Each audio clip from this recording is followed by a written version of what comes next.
For those of you folks watching at RodeoAustin.com, this is class number 16, the lightweight class of Yorkshire. There are 11 records in this class. And at this time, we would like to introduce our judge once again, Mr. Brian Anderson from Caney, Kansas.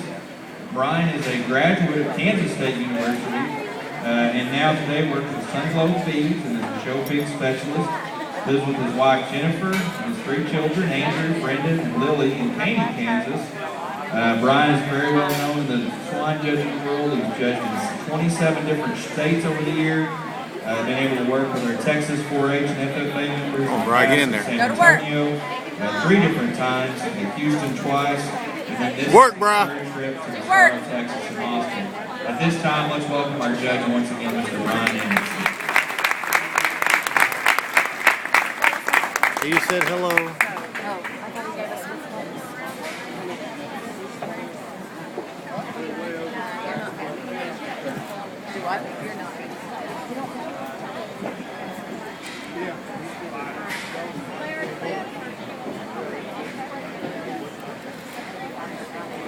Work, Brighlon.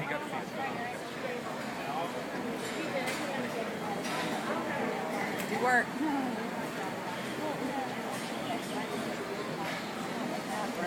What is she doing? No, I don't want to. Come on, sweetie, be one more. Be one more. No.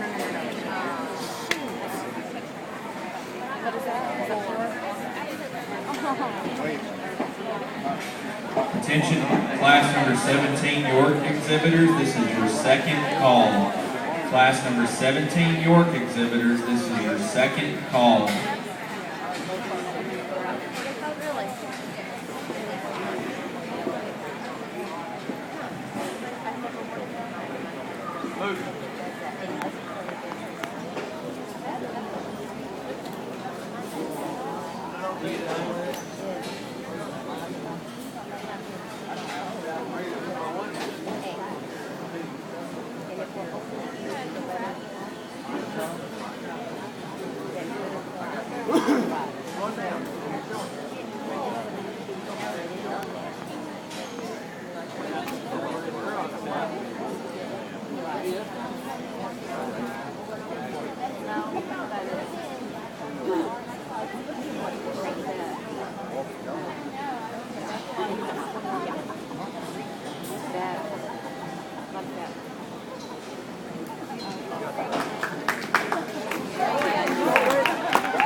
Excelled in terms of just their freshness or youthfulness, and still had some squareness of bill as they were coming in. And we got out here, I thought the barrows to the top trio here maintained just a little more skeletal quality and integrity. A little longer we drove them, our 3rd place barrow maybe fell out just a little bit. This pair of barrows here can really float.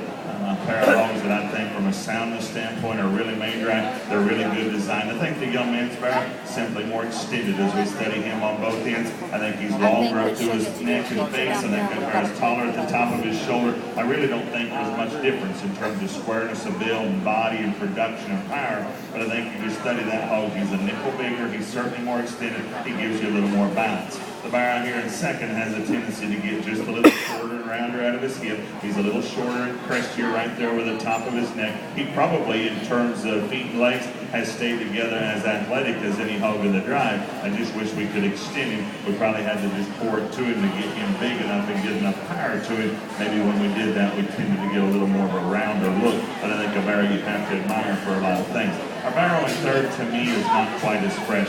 I looked at him up through his head and front end. I don't see that barrow being quite as youthful in his look. In terms of his design, his length of body, he's more like that barrow that wins. I thought the longer we drove, that guy started to struggle just a little more in terms of the way he was setting that hot placement a little bit. Thought that barrel was getting outside of the skeleton just a bit. I have to freshen him up and just give him a nickel more bloom.